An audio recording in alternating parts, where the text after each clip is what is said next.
విడతల వారిగా ఓటు ఒకటేసారి లెక్కలు దేశానికి రాజవల్లో తెలిసేందుకు ఇంకా కొన్ని గడియలే ఉన్నాయి. అందుకనే కొన్ని దిక్కుల్లా పెద్ద పెద్ద లీడర్లంతా అప్పుడే ముందుగానే నామినేషన్లు వేసుకుంటుర్రు. అందరేమో గాని ముందుగానైతే షేయ్ party leader Rahul Gandhi sir nomination వేసిండట. ఎక్కడికేం చేసిండు, ఏంది కథ అనేటిదంతా ఒక్కసారి అరసుకొని వద్దాం పార్రి.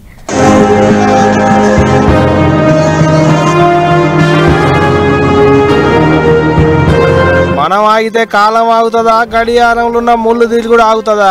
రోజులకు రోజులు గడిచిపోతూనే ఉన్నాయి. ఎప్పుడుదా ఎన్నడదా అని ఎదురు చూస్తున్న ఓట్లకు గడియలు దగ్గర పడుతూనే ఉన్నాయి. అందుకనే ఇప్పుడు ఒకలెనక ఒకరు నామినేషన్ వేస్తూనే ఉన్నారు లీడర్లు.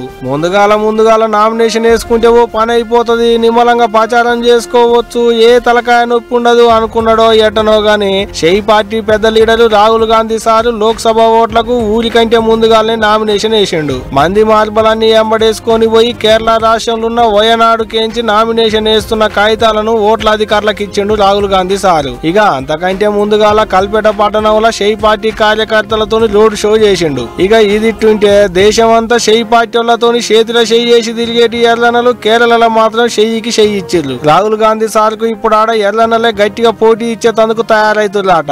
అట్ట ఇప్పటికే అక్కడ ఎర్ర సైన్యం తరపుకేంచి సిపిఐ జాతీయ ప్రధాన కార్యదర్శి డి రాజా సారల్ల ఇంటామే అన్ని రాజాని నిలబెట్టిరట. అంతేకాదు ఇటు పువ్వు పార్టీ తరపుకేంచి కూడా ఆ పార్టీ పెబ్బ కె సురేంద్రనాథన్ సార్లు పోటీలో నిలబెట్టిరు పువ్వు పార్టీ వాళ్ళు. ఇక ఇప్పుడు అక్కడ ముగ్గురు నడుమ మూడు ముక్కలాట शुरू అయినట్టే అనుకుంటున్నారట కేరళ పబ్లిక్. संविधान को बचाने की लड़ाई है.